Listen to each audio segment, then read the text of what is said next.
We're doing basic punching drills today. The drills that get you the skills. So lose your sleeves, get out your cannons, and get ready to work. Let's get this started.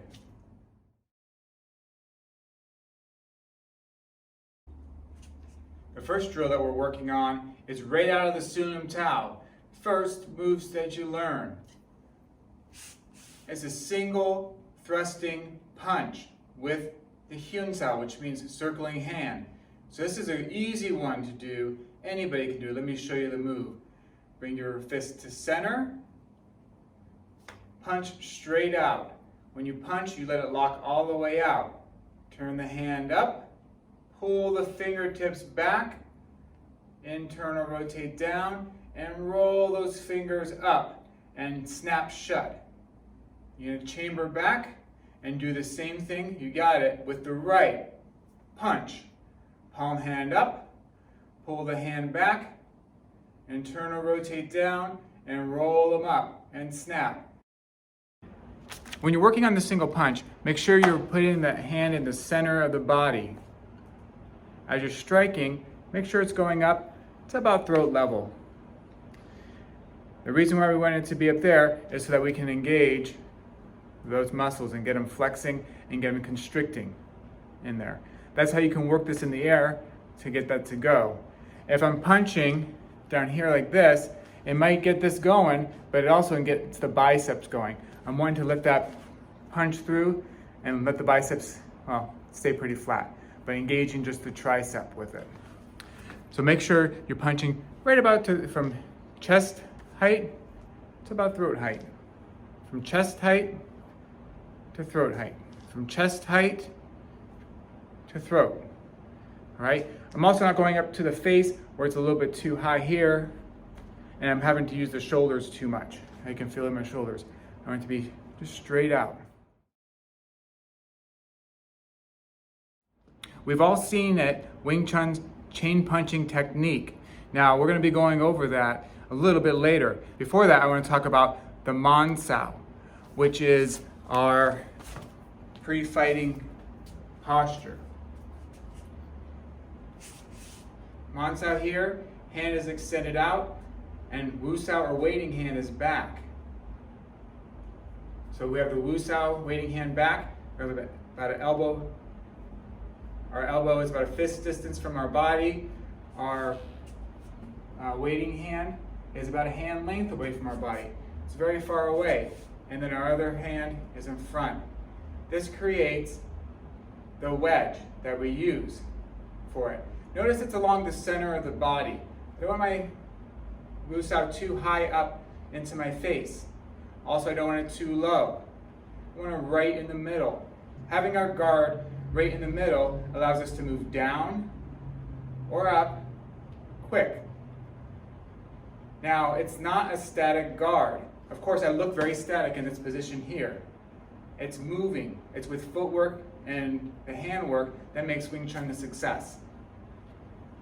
Another thing I wanted to show you today is the basic exchanging Wu Sao. From the Wu Sao position, you're basically going to be changing them. So from here, let me show you from the side, pushing forward, there. Push forward and drop. Hand drops. I can use this as a runner and run that hand straight up and down. As I'm doing this, I'm not moving much. I'm just keeping my shoulders broad.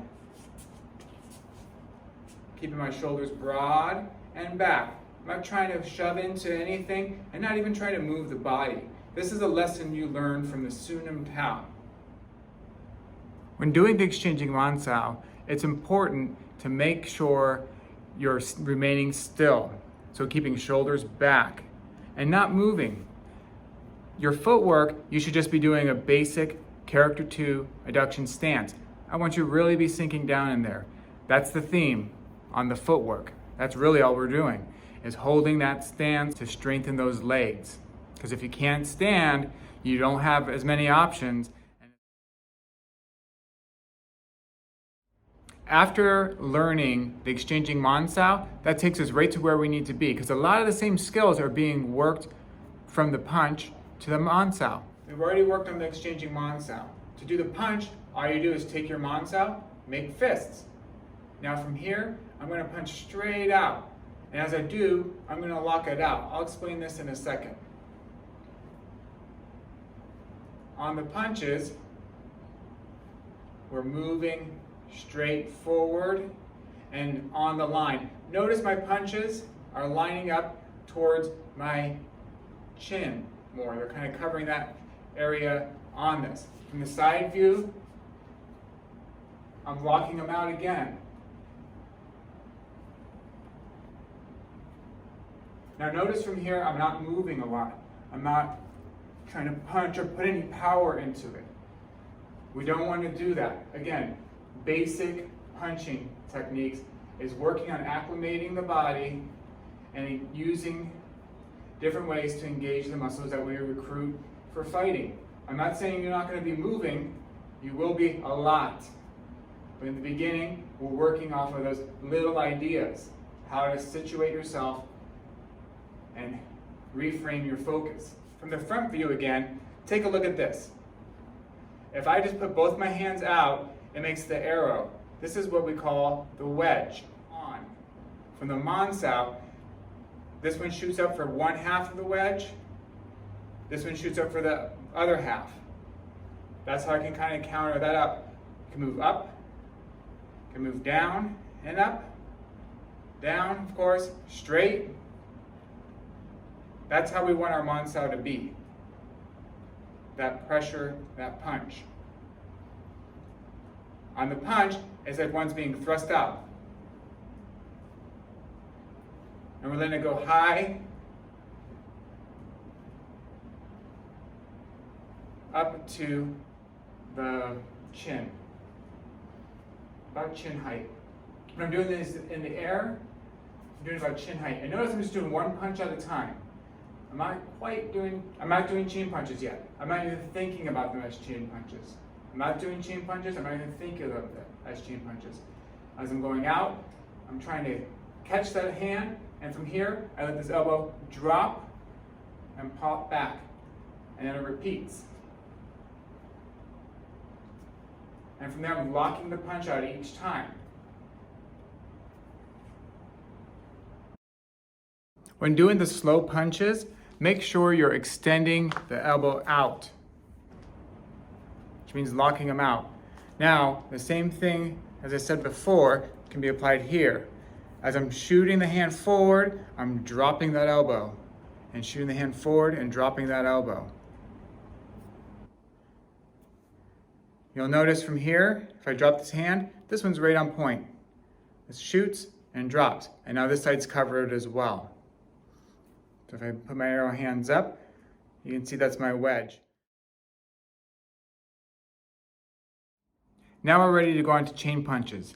Just keep these things in mind when you're working on them. When you're doing them in the air, you lock them out. You don't do this to an opponent. This is just for solo training. When you're punching, you let them lock out to engage the muscles.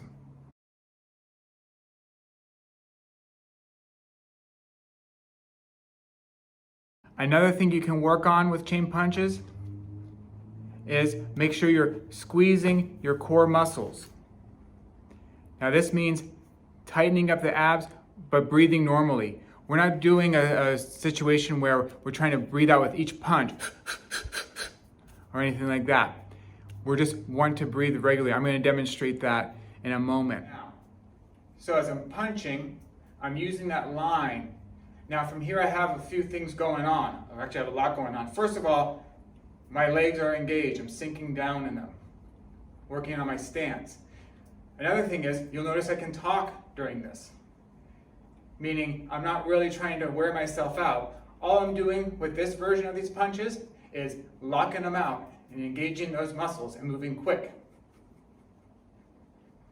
Now, as you move faster, of course you'll get your heart rate up.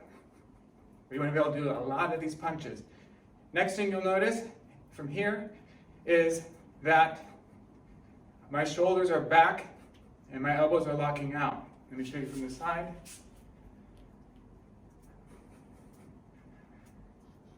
As you're doing these, you just breathe normally. In and out. You can practice mindful breathing. Breathing in deep and exhale.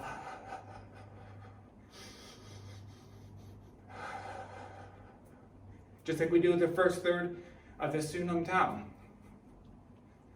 And notice they're changing over and staying right at the throat level. Let me show you some mistakes that I notice people doing and that I've done myself, of course. I'm here really trying to tighten up these muscles. I feel it here in my bicep, but that's not where I want to work it. I want to work the back. So that's why I let them go out and long. Another thing is breathing with every single punch. You don't need to do that. Just keep your breathing normal. For those of you with wall bags at home, good for you. Now let me show you how to use it right. When working on a wall bag, make sure you know how to distance yourself properly. You want to be fairly close. You want to be to where you're touching it and you're not fully extended away from it. All right? So get in pretty close and set up your character 2 stance. Now I can start off here. I just put a mansa up. As I'm doing that, of course, as you already know, it's extending it upward. I'm just going to punch straight to the center bag. Now, as I'm doing this, I'm punching.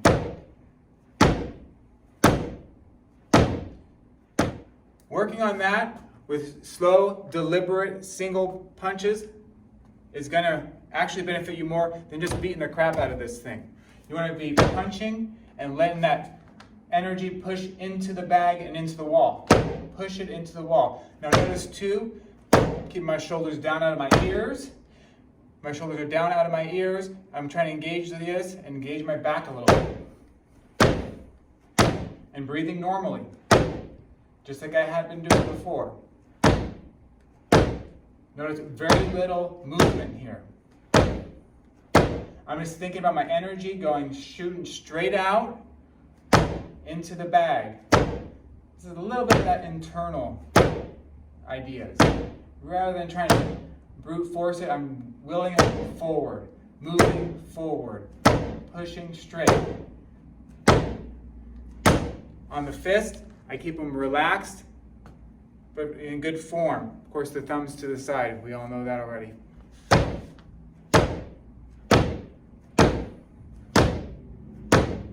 As I'm relaxing my shoulders, keeping them broad. If it's comfortable here, and my elbows down a little bit, I can drive that power in, that's going to be good enough. As I'm punching up, I just now go up.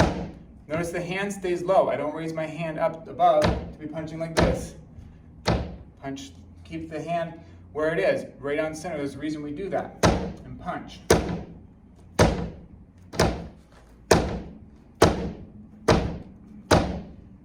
All right.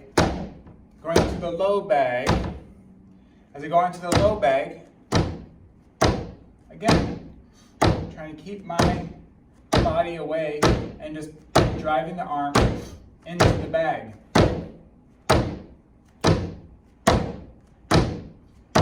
Not a lot of movement going on here, except for, you guessed it, the arms.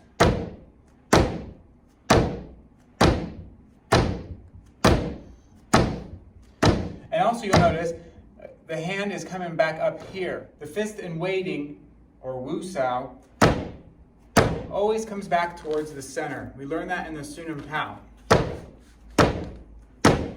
So, whichever bag I'm punching, it should be right back to that Wu Sao position. What I don't want to do is, of course, here everybody's got it correct. When they go up, they bring the hand up too. I don't want to bring the hand up with this. Down here, when I bring the hand down and leave all this area open, no. The Wu Sao waiting hand is there to cover the base. If I'm punching up high, this one's in the middle to take care of low. If I'm punching down low, this one's in the middle to move high. So I always want to go back to the center here. I can come up to block. That's why the hand always has got to come back to the center. And we learn that in the Sun Lim Tao form. When working solo, basic punching skills are critical for your advancement and understanding of Wing Chun. Today we covered a few great drills that you can work on. We had the single punch with the circling hand. Then we learned the Man Sao, which is developing the line for your punches, which you use to dominate the center. Next, we did slow punching. We did this to emphasize the drop in the elbow on the lead hand. We can use that to clear incoming attacks. We can use that to clear pressure and also to stick with our opponent. We also worked on the chain punch, which is meant to be a flurry of punches, but we don't want them just to be a flurry that flies away. We want it to be a flurry with power. So I want you to keep in mind keeping those shoulders back and locking them out and extending them to the throat to develop the tricep. And finally, hitting the bag. That's where it really comes in handy. Make sure you keep yourself close enough where you aren't overextending your elbows. Working on the bag is different than working in the air where you can lock them out. Thank you for working out with me today, and I want you all to remember that Kung Fu is for everybody.